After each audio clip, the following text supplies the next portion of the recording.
Ich war letztes Wochenende auf der Gamescom. Dort habe ich nicht nur mit euch gesprochen und für euch einen ganzen Haufen Instagram-Stories gemacht, damit ihr alle Eindrücke abbekommt, sondern mehr als einen halben Tag mit Entwicklern von Spielen gesprochen. Hauptsächlich kleinere Studios und Indie-Games. Ganz besonders mit dem österreichischen Studio 1-2-B3 Games haben wir uns fast den ganzen Freitagmittag unterhalten. Sie entwickeln gerade nach Endcycle BS ihren nächsten Titel und konnten uns dadurch einen extrem spannenden Einblick in die Branche geben. Warum genau gibt es denn eigentlich kein Cyberpunk aus Deutschland? Die letzten Games aus Deutschland, die mir was sagen, sind Gollum, Anno und Gothic. Crytek haben Hunt Showdown, Spec Ops war auch großartig und Tropico hat mir auch sehr viel Spaß gemacht. Aber die sind schon alle etwas älter, außer Anno 1800 natürlich. Mir fällt gerade auf, ich sollte mal in Zukunft mehr Gaming streamen. Wer also meinen Twitch noch nicht kennt, kommt gerne mal vorbei. Aber an AAA-Spielen reicht da im letzten Jahr kaum was ran. Anno 1800, das von Ubisoft Mainz entwickelt wurde, hat beispielsweise ca. 10 Millionen Dollar Budget gehabt. Starfield, zum Vergleich, hat etwa 200 Millionen. Wieso kann Deutschland also nicht so richtig mithalten im internationalen Vergleich? An der Bevölkerungszahl kann es nicht liegen, wenn Horizon zum Beispiel aus den Niederlanden stammt. Und am Talent, naja, wenn ich mir euch so ansehe, auch nicht. Auch das Interesse kann es nicht sein. Laut Wirtschaftsminister Habeck, der auf der Gamescom einige Interviews gegeben hat, ist Deutschland nämlich der 5. größte Markt für Gaming weltweit. Was die Entwicklung allerdings angeht, natürlich nicht. Habeck sagt, aber wir sind bei der Produktion nicht so besonders gut. Er sagt also, es liegt an fehlender Förderung. Im Interview sagt er, Deutschland hat viel zu spät mit der Förderung von Videospielen angefangen. Gut, wen wundert das, wenn wir 16 Jahre hiervon regiert wurden? Trotzdem sinkt die Förderung von diesem Jahr 70 Millionen Euro auf nächstes Jahr 48,7 Millionen. Christian Lindner zwinge alle zum Sparen, so Habeck. Ja, das hat er wirklich so gesagt. Ich glaube, die mögen sich nicht so sehr. Aber was hat es mit diesen ganzen Förderungen auf sich? Ich kriege als YouTuber ja auch keine Millionen, damit mein Kanal wachsen kann. Dazu lasst uns mal einen Blick auf die gesamte Spieleindustrie werfen und wie eigentlich Games entwickelt werden. Spiele zu entwickeln ist teuer, arschteuer sogar. Bis vor kurzem galt GTA 5 als teuerstes Spiel aller Zeiten mit einem Budget von 137 Millionen. Ha, Schnapper! Elden Ring von From Software hat etwa 200 Millionen Dollar gekostet. God of War hat auch etwa 200 Millionen Dollar gekostet. Und in Cyberpunk 2077 stecken geschätzt sogar etwa 313 Millionen Dollar drin. Was es zu aktuell einem der teuersten Spiele der Industrie macht. Die Kosten steigen jedes Jahr, aber wo geht eigentlich das ganze Budget hin? Leider ist es sehr schwierig, hier offizielle Zahlen zu bekommen, aber geschätzt wird, dass bei einem Spiel etwa 2/3 des gesamten Budgets in Marketing fließen. 2/3 ist enorm viel. Über 200 Millionen Dollar bei Cyberpunk nur für die Promos. Die Entwicklung selbst ist ja auch sehr, sehr teuer. Kurz zum Verständnis, was eigentlich zur Erstellung eines Spiels gehört. Erstmal braucht man natürlich ein Konzept, also was für ein Genre, was für ein Thema, welche Story, aber eben auch wer die Zielgruppe ist und wie man das Spiel eigentlich überhaupt spielen soll. Gameplay. Das ist ein enorm kreativer Prozess und genau dieser Prozess wird bei größeren Studios, Ubisoft, gelegentlich mal ein wenig kurz gedacht. Hier unterscheidet sich dann am Ende eine gute Idee von einer schlechten. Vieles hiervon bestimmt übrigens, wie teuer ein Spiel wird. Ein 2D-Pixel-Game kann wunderschön sein, wird aber vom Budget deutlich geringer ausfallen als ein 3D, möglichst fotorealistisches Game. Und auch die Zielgruppe ist eine ganz andere. Mit einem 10 Jahre alten Rechner kann Cyberpunk zu zocken sehr schwer werden, wie man bei der PS4-Version gesehen hat. Beim Pixel-Game wird das wohl kein Problem sein. Anschließend geht es erstmal in die Entwicklung. Klar, hier brauche ich Programmierer, die daran schreiben, aber ehrlich gesagt sind das wirklich die wenigsten, die daran arbeiten. Viel mehr Arbeit sind die Grafiken, der Aufbau der Levels, die Designs und die Texturen, aber auch die Sounds und der Soundtrack, damit das ganze Game in sich stimmig wirkt. Und hier gibt es einen ganz entscheidenden Twist bei der Entwicklung. Ein Spiel kann eine Spiele-Engine nutzen, wie etwa Unreal Engine, Unity oder Godot. Oder aber man entwickelt sich selbst eine Engine. Für die Unreal Engine alleine arbeiten aber schon ca. 200 bis 500 Mitarbeiter und das seit Jahren. Man sollte sich also gut überlegen, ob man eine eigene Engine wirklich stemmen kann, wenn sogar Spiele wie Jedi Survivor auf eine Engine wie Unreal setzen. Spannenderweise gibt es aber noch eine Stellschraube, der sogenannte Asset Store. In einem Asset Store kann man sich für relativ günstig ein Modell einer Waffe, Soundeffekte, einen Charakter oder sogar ganze Komponenten kaufen. Diese Stores beinhalten in der Theorie fast alles, was man für ein fertiges Game für wirklich jedes Genre eigentlich braucht. Und es gibt sogar Tonnen an kostenlosen Inhalten. Unreal Engine hat so einen Store, Unity hat einen, aber natürlich kann man sich auch auf irgendwelchen anderen Seiten Assets kaufen und die dann importieren. Die intensive Nutzung dieser Stores kann aus einem Millionen-Dollar-Projekt ein 5- oder 6-stelliges Projekt machen und ist damit deutlich besser stemmbar für viele. Doch es gibt einen Haken. Die Assets sind teilweise nicht miteinander kompatibel und teilweise wirklich nicht so schön. Und manchmal passen sie auch einfach nicht zu dem Spiel, das man machen will.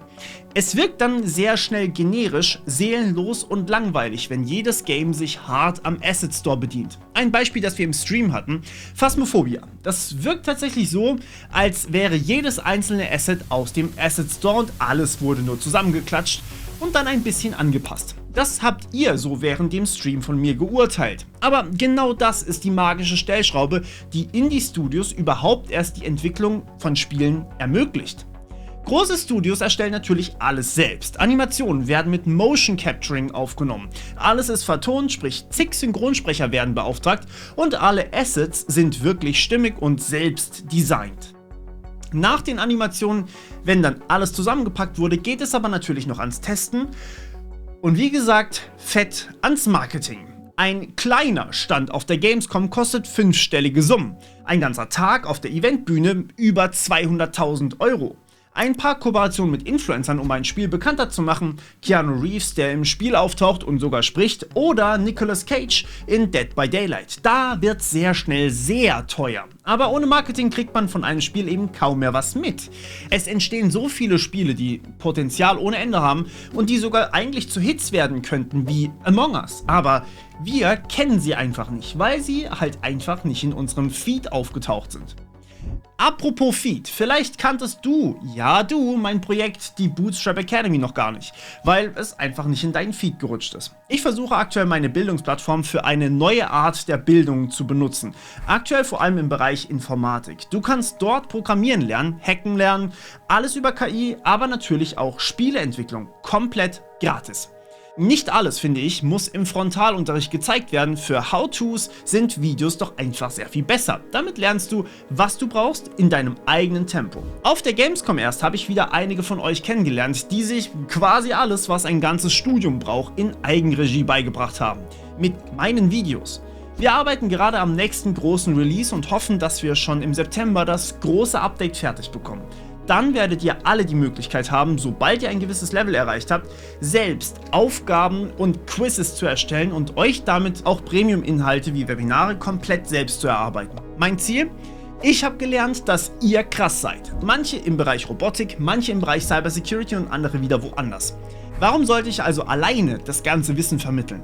Lasst uns gemeinsam und mit Spaß am Thema uns gegenseitig weiterbringen. Denn am Ende wollen wir alle dasselbe, nämlich gemeinsam vorwärts kommen. Also schau auf jeden Fall mal vorbei auf bootstrap.academy und für Updates folgt mir gerne auf Instagram oder natürlich hier.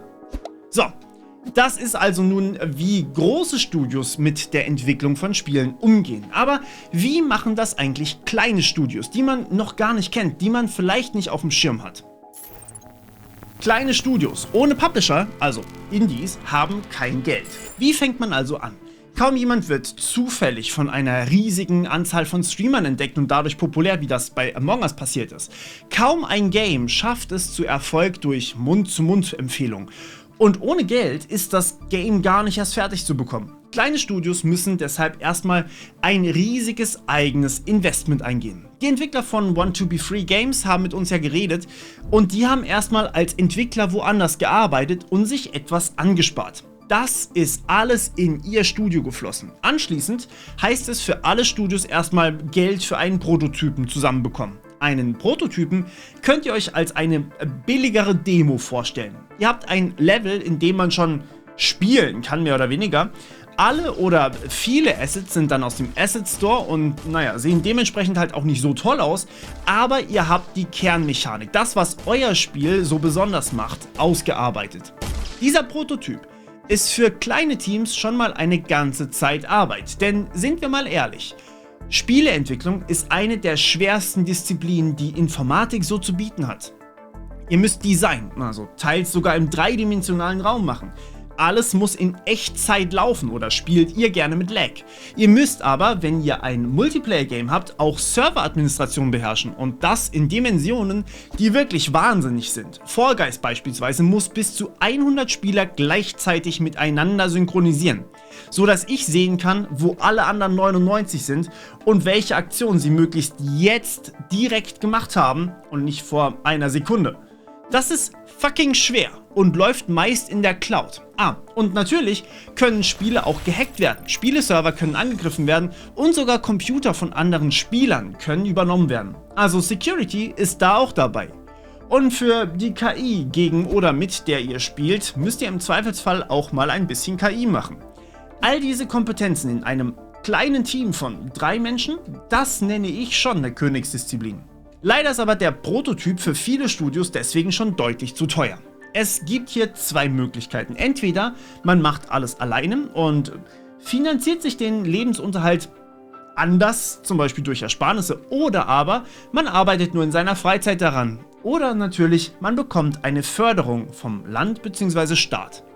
Cyberpunk 2077 beispielsweise hatte einen Zuschuss von etwa 7 Millionen erhalten. Bei uns ist das allerdings ein bürokratischer Albtraum. Ich zitiere mal inhaltlich von einem Studio auf der Gamescom. Der Antrag war mehr als 2 Wochen Arbeit in Vollzeit. Und das für nur den ersten Teil des Antrags. Der Antrag ist auch immer an eine Eigenleistung gekoppelt. Das Maximale, als ich mich in das ganze Thema eingelesen habe, waren 150.000 Euro, die man grundsätzlich bekommen kann. Dazu muss man aber auch selbst 150.000 Euro einbringen. Die muss man erstmal haben. Oder hat gerade jemand von euch 150.000 übrig? Nein? Schade. Wenn man natürlich jetzt das alles hat, hat man vermutlich die Möglichkeit, einen ziemlich guten ersten Prototyp mit teilweise vielleicht sogar eigenen Assets zu entwickeln. Vorausgesetzt, man kriegt diese Förderung. Das kann ja auch immer abgelehnt werden. Und damit kann man sein Konzept verständlich umsetzen. Nicht produktionsreif, aber verständlich. Für manche Games reicht es vielleicht sogar schon aus, um auf den Markt zu kommen, aber für die meisten wahrscheinlich nicht. Die suchen sich jetzt als nächstes einen Publisher.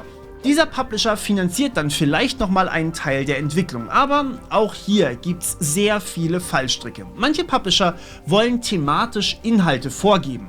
Manche wollen sogar Mitspracherecht und manche wollen sogar Anteile der Firma. Teils, davon habe ich gehört, 51%, also die Mehrheit und damit die vollständige Bestimmung über deine ganze GmbH. Dann bist du kein unabhängiges Studio mehr, sondern dann gehört dein Arsch einfach dem Publisher.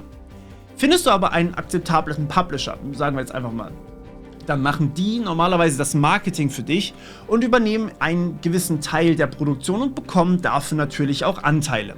Aber damit kann man nun das Spiel fertigstellen. Spiele zu entwickeln ist also erstmal ein sehr riesiges Investment. Kaum eine Firma kann mal eben hunderte Millionen in einen Topf werfen und hoffen, dass da was Gutes bei rumkommt. In der Filmindustrie ist das der Fall, in der Spieleindustrie mittlerweile eben auch. Und genau hier hat Deutschland jahrelang geschlafen. Wir hatten Spiele und einige vielversprechende internationale Startups. Blue Byte mit Anno oder Piranha Bytes mit Gothic, Crytek mit Crysis und natürlich Daedalic mit Gollum. Aber es müssen immer größere Summen investiert werden, immer mehr Geld muss angesammelt werden, damit immer beeindruckendere Spiele mit dem Markt insgesamt mithalten können. In den meisten Fällen, so haben uns das einige Indie-Studios erklärt, macht man erstmal kleine Spiele, mit denen man dann vielleicht etwas Geld einnimmt. Paar Euro. Ein beeindruckendes Beispiel ist aber hier miHoYo, das chinesische Studio hinter Genshin Impact. Sie haben erstmal einige kleine Games in ihrem Portfolio und die haben dann wiederum Genshin Impact finanziert. Am Anfang war das Ganze nur mobil erhältlich, mittlerweile ist es aber eher überall und finanziell gesehen ein gigantischer Erfolg. Dadurch ist die Firma auf weit über 1500 Mitarbeiter gewachsen und erfolgreicher als PUBG. Dadurch haben sie jetzt natürlich ein komplett anderes Kapitel aufgeschlagen und ein ganz anderes Budget für Titel wie Honkai Star Rail oder andere Spiele.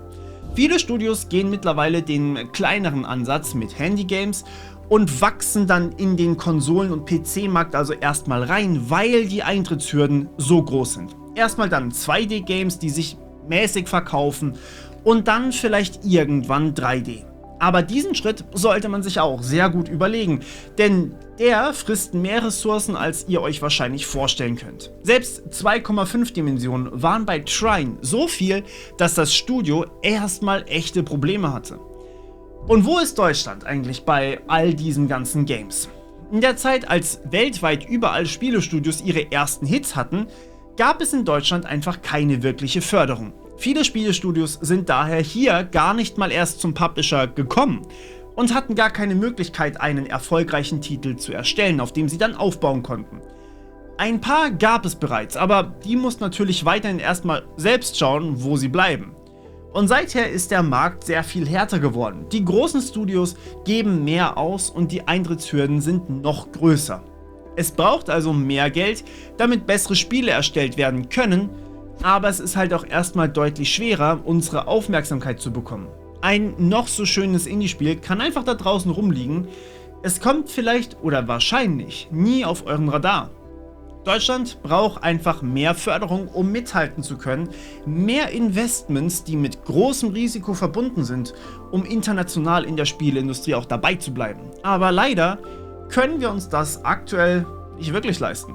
Denn wir müssen überall sparen, was dann dazu führt, dass wir nur das halten, was wir schon haben und beim Rest leider noch mehr abrutschen. Aber vielleicht klappt es ja mit einem ganz besonders innovativen Ansatz eines kleinen Indie-Studios. Denn was wir definitiv haben, sind kreative Köpfe wie euch und motivierte, innovative Studios. Das hat mir die Gamescom zumindest jedenfalls gezeigt.